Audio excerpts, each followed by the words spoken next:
ದೇವಸ್ಥಾನದಲ್ಲಿ ದೀಪ ಎಷ್ಟು ಮುಖ್ಯನೋ ಅಷ್ಟೇ ಮುಖ್ಯ ನಮ್ಮ ರೈತರಿಗೆ ನೀರು ಕೊಡೋಣ. ಅದಕ್ಕೋಸ್ಕರ ಇವತ್ತು ಪಾಯಿಂಟ್ ನೋಡಿಸ್ಬೇಕಾಯ್ತು. ಆ ಪಾಯಿಂಟ್ ಕೈಗ ಟೆಂಗಾಯಿ ಪಾಯಿಂಟ್ ಕೊಡೋಣ ನೋಡಿಸಿದ್ರೆ ತುಂಬಾ ಜನ ರಿಯಲಿಸ್ಟಿಕ್ ಪಾಯಿಂಟ್ ನೋಡ್ತಾರೆ. ಬಟ್ ನಾವು ಟೆಂಗಾಯಿ ಪಾಯಿಂಟ್ ಆಗಿ ಇವತ್ತು ಪಾಯಿಂಟ್ ನೋಡಿಸ್ಬಿಟ್ಟು 2 ಎಕರೆ ಬೆಲೆಗ ಮಡ್ಕಲ್ಲಿ ಒಂದು ಪಾಯಿಂಟ್ ಕೊಡೋಣ ಕೊಟ್ಟಣ. ಹಣ ಇಲ್ಲ ಕಡೆ 850 ಒಳ್ಳೆ ನೀರು ಕೊಡೋಣ ಸಿಗ್ತಾ ಅಂತ ಕೊಡೋಣ ಹೇಳಿದ್ರು. ಅದೇ ತರ ಬೋರ್ ಗಾಡಿ ಕೊಡೋಣ ಬಂದಿತ್ತು. ಸೆಲೆಮ್ ಟು ಪಾಯಿಂಟ್ ಸೆಟ್ ಮಾಡ್ಬಿಟ್ಟು ಅವರು ಬೋರ್ ಕೊಡೋಣ ಹೊಡಿತಾ ಇದ್ರು. ನಂಗೆ ಕೊಟ್ಟೆ ಸದ್ಯಕ ಪಾಪ ಊಟ ಕೊಡೋಣ ಹಾಕಿದ್ರು. ಇದು ಬಂದು 10 ಅಡಿ ಕೊಡಿತಾರೆ. ಅದಾದ್ಮೇಲೆ ಕೇಸಿಂಗ್ ಬಿಟ್ಟು ಇದು ಕೂಡ ಯೂಸ್ ಮಾಡ್ತಾರೆ. ಕಾಟೆಗೆ ಎಷ್ಟು ಅಡಿ ಕೇಸಿಂಗ್ ಬಿತ್ತಂದ್ರೆ 120 ಅಡಿ ಕೇಸಿಂಗ್ ಬಿತ್ತಿದ್ದು.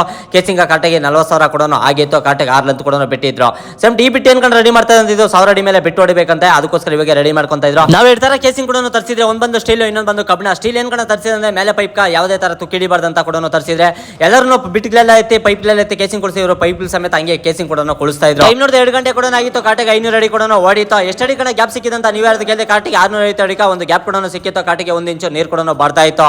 ಸೆಲೆಮುಟ್ಟಿತ್ತು. ಅದಾದ್ಮೇಲೆ ಕಾಟಿಗೆ 820 ಅಡಿಕ ನೀರು ಸಿಕ್ತಿದೆ ಅಂತ ಹೇಳಿದ್ನು. ಕಾಟಿಗೆ 2.5 ಇಂಚು ನೀರು ಒಳ್ಳೆ ನೀರು ಕೂಡ ಸಿಕ್ಕಿತ್ತು. ನೀವು ಬೇಕಾದ ಅಬ್ಸರ್ವ್ ಮಾಡೋದು ಅಂತ ಹೇಳಕ ಇಷ್ಟಪಡ್ತೀನಿ. ಹಣ ಫುಲ್ ನೀರು ಸಿಕ್ಕೈತಣ ಗಾಡಿ ಓಡ್ಸಕ್ ಆಗಲ್ಲ ಅನ್ನೋ ಟೈಮಲ್ಲಿ ನಮ್ಮ ದೇಶ ಬಂದ್ಬಿಟ್ಟಿದ್ದು. ಇಲ್ಲ ಅಣ್ಣ ಲಾಸ್ಟ್ ಅಲ್ಲಿ ಒಂದು ಲಂತ್ ಹೊಡೆಯಬೇಕಾಗಿತ್ತು ಅಂತ ಅಂದ್ರು. ಅದಕ್ಕೋಸ್ಕರ ಲಂತ್ ಕೂಡ ನೋಡಿದ್ರು. ಹೊಡೆದಾದ್ಮೇಲೆ ಪೈಪ್ ಮೇಲೆ ಗೆದ್ಬೇಕಾಯ್ತು. ನಾನು ಕೂಡ ಆಪರೇಟ್ ಮಾಡ್ಬಿಟ್ಟು ಪೈಪ್ ಕೂಡ ಮೇಲೆ ಕೂಡ ತೆಗ್ದೆ. ಅಷ್ಟಕ್ಕೆ ಎಷ್ಟನ್ನ ಖರ್ಚು ಬಂದಂತ ನೀವು ಯಾರದಕ್ಕೆ 1,35,000 ಕೂಡ ಖರ್ಚು ಬಂದೈತೆ.